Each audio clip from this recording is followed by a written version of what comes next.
दीनदयाल नाम का एक व्यक्ति था जिसके रुई के बहुत बड़े-बड़े कारखाने थे। दीनदयाल की पत्नी जो कि किशोरी जी की और ठाकुर जी की बहुत ही बड़ी भक्त थी। उनके घर में किशोरी जी और ठाकुर जी की इकट्ठी बैठी मुद्रा में एक बहुत ही सुंदर प्रतिमा थी। उस प्रतिमा के नीचे भी उन्होंने उसी रुई के बिछोने को बिछाया हुआ था। दीनदयाल को इस बात का बहुत घमंड था कि उसके कारखाने की रुई से जो चीज बनती है वह बहुत ही सुकोमल होती है। बड़ा व्यापारी होने के कारण उसके राजा से भी अच्छी सांठ-गांठ थी। राजा भी उसको बहुत मानते थे, जिसके कारण दीनदयाल की शहर में बहुत ही धाक थी। दीनदयाल का काम इतना चलता था कि उसको बहुत ही घमंड हो चला था, लेकिन घर में आते ही वह एक नरम हृदय का व्यक्ति बन जाता और ठाकुर जी और किशोरी जी की खूब सेवा करता। वह आए दिन अपने घर में आने वाले महात्माओं की खूब सेवा करता। एक दिन उसके घर में एक बहुत ही सिद्ध महात्मा आए, तो उसकी पत्नी ने उसको घर के अंदर सबसे अच्छे वाले बिछौने पर बिठाया। तभी दीनदयाल भी आ गया और आकर महात्मा जी के चरण छूकर कहने लगा, महात्मा जी, बिछौने पर बैठकर आपको कैसा लग रहा है?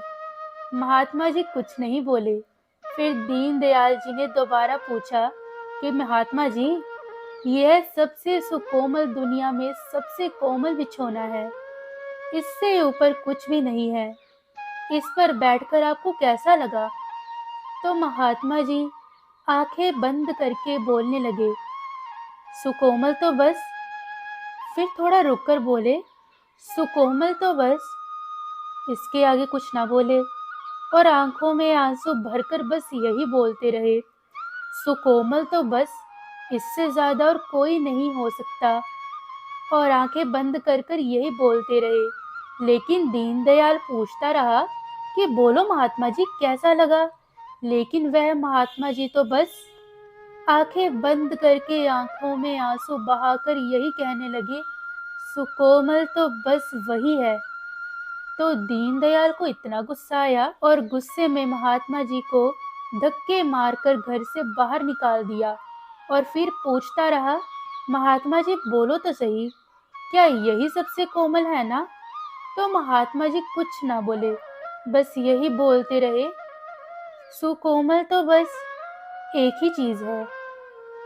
तो वह महात्मा को राजा के पास ले गया और कहने लगा, राजा जी, क्या जो मैं आपके लिए आपके महल के लिए रोई से बने बिछोने लाता हूँ, उससे कोमल दुनिया में और कुछ है? राजा कहता है, ना, इस सारी दुनिया में इससे कोमल कुछ हो ही नहीं सकता।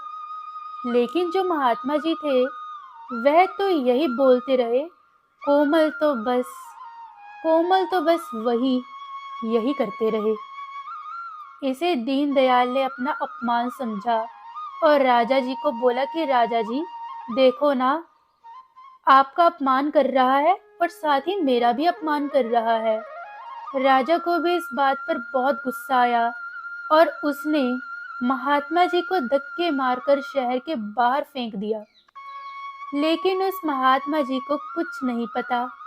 वह आंखें बंद करके अपनी ही धुन में मगन बस यही बोलता रहा, सुकोमल तो बस, सुकोमल तो बस। किसी ने नहीं सुनी, इससे अधिक क्या है। उधर किशोरी जी ने अपने भक्त की ऐसी दशा देखकर उनके भी आंखों में आंसू आ गए। तो ठाकुर जी भागे भागे आए और कहने लगे, हे श्री राधे जू, आपको क्या हुआ? आज क्या हुआ? तुम्हारे मुंह पर करुणा की जगह पीड़ा क्यों है? तो श्री जी बोली, देखो मेरे भक्त का क्या हाल कर रहे हैं। वह तो बस यही कहना चाहता था कि सुकोमल तो बस मेरी किशोरी जू के चरण कमल है, लेकिन उसका क्या हाल कर रहे हैं ये। ठाकुर जी ने कहा कि तुम फिर कुछ करती क्यों नहीं हो? अपने भक्तों के लिए कुछ तो करो। लेकिन किशोरी जी कुछ न बोली। तब उसी समय दीनदयाल के घर के मंदिर में ज्योत जलाई हुई थी और तेज आंधी चलने लगी। आंधी के कारण वह ज्योत भी बिछोने पर जा गिर पड़ी और बिछोने को आग लग गई। और बहुत तेज आंधी के कारण और हवा चलने के कारण आग सारे घर में फैल गई। सारा घर जलकर स्वाहा हो गया। जब तक दीनदयाल घर पर पहुंचा, तब तक सारा घर जलकर स्वाहा हो गया था। अब आंधी बंद होने के बाद तेज बारिश होने लगी और बारिश इतनी तेज हुई कि उसके कारखाने में रखी हुई सारी रुई भीग गई और कारखाना पानी में डूब गया। कारखाने और घर की ऐसी दशा देखकर दीनदयाल जोर जोर से विलाप करने लगा और उसकी पत्नी और बच्चे भी सड़क पर बैठकर जोर जोर से विलाप करने लगे। आखिर हमसे ऐसा क्या अपराध बन गया? हमारे घर और कारखानों को क्या हो गया? दीनदयाल भागा भागा राजा के पास गया और कहने लगा कि देखो राजा, मेरे कारखाने का बहुत बुरा हाल है और मेरे घर को भी आग लग गई है। राजा आग बबूला होकर बोला, तो यह बता कि तूने कैसे रुई बनाई है?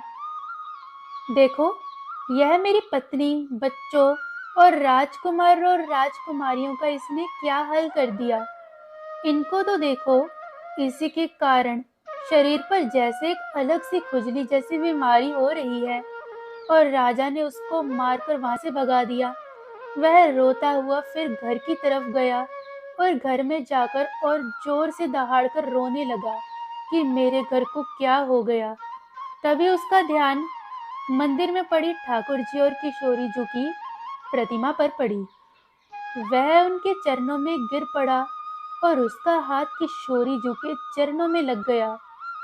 और ऐसी कोमल वस्तु पर हाथ लगते ही वो एकदम से दंग रह गया। यह रुई से करोड़ गुना ज्यादा सुकोमल चीज क्या लग रही है।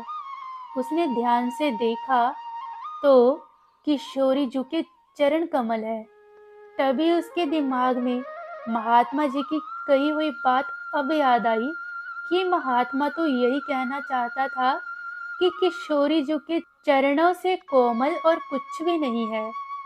उसको बहुत ही पछतावा हुआ और वह जोर जोर से विलाप करने लगा और किशोरी जी ठाकुर जी की मूर्ति को लेकर जोर से भागने लगा। शहर के बाहर पहुंच गया, जहां पर वह महात्मा जी अभी भी आंखें बंद करके किशोरी जी के चरणों का ध्यान कर रहे थे और ध्यान में बस यही बोल रहे थे, कोमल तो बस यही है।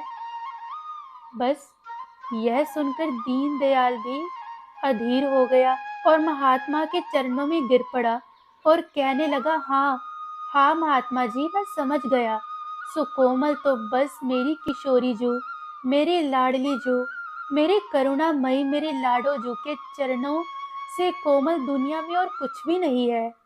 मेरे से बहुत बड़ी गलती हो गई है। कृपया आप मुझे क्षमा करें और किशोरी जू से प्रार्थना करें कि वो भी मुझे क्षमा कर दें। मुझसे भूल हो गई है। मैं जान गया हूँ कि दुनिया में किशोरी जी के चरणों से कोमल और कोई नहीं है। महात्मा जी, कृपया किशोरी जी को कहो कि मुझे क्षमा कर दे। मैं नादान हूँ, वह तो करुणामयी है। महात्मा जी बोले कि वह तो सबकी सुनती है, तो एक बार बस उसको सच्चे मन से पुकार।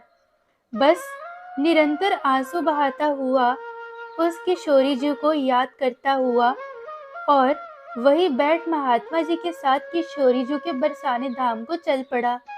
किशोरी जी ऐसी करुणामयी है, जो उसके भक्तों को कष्ट देता है उसको भी अपने शरण में ले लेती है और अपने भक्तों की भी पूरी रक्षा करती है। बोलो करुणामयी सरकार की जय हो। श्री राधा रानी की जय हो। लाडली जू सरकार की जय हो।